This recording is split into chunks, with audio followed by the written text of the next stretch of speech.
Hello friend, welcome back to my channel. কেমন আছো তোমরা সবাই? নিশ্চয়ই অনেক ভালো রয়েছে, সুস্থ আছো। তো আজকের থাম্বনেল দেখে তোমরা বুঝতে পেরে গেছো কাকে নিয়ে কথা বলছি। আজকে কোনো ব্লগ করছি না।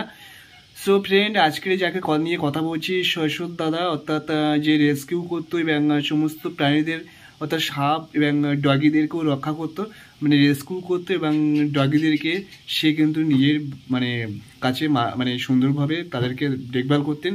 তো তাকে নিয়ে আজ কথা বলবো। তাকে তো চন্দ্রবোড়া সাপে কামড়িয়েছিল, মানে তার বুড়ো আঙুলে কামড়িয়েছিল ব্যাগের মধ্যে থেকে।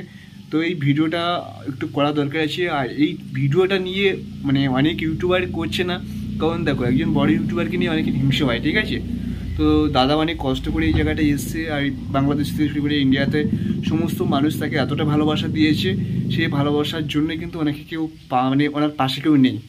তাহলে কিন্তু অনেক বড় বড় ইউটিউবাররা ভিডিও করতে পারতো বা ভিডিও করে তাকে সাপোর্ট করতে পারতো, কারণ তাকে এই মুহূর্তে ভীষণ টাকার দরকার বা খুব একটা বিপদের মধ্যে সে পড়ে আছে। তাহলে তোমরা ভাবো, যে মানুষটা পশু থেকে শুরু করে সমস্ত জীবজন্তুদের প্রতি মানে একটা ভালোবাসা রয়েছে, সেই মানুষটার যদি ক্ষতি হয়ে যায় বা সেই মানুষটা যদি কোনো কিছু হয়ে যায়, তাহলে ওরকম ভালো মানুষ পৃথিবীতে পাওয়া খুব দুষ্কর।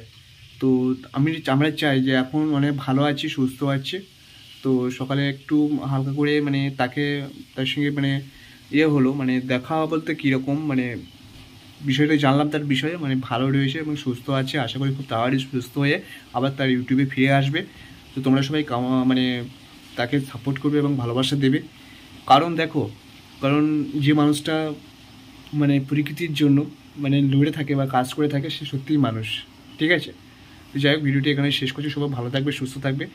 আর শশদা আমার ভালো রয়েছে। তোমরা জানো যে শশদা মানে প্রচুর সাহসী ছেলে এবং তার মনের জোর অনেক।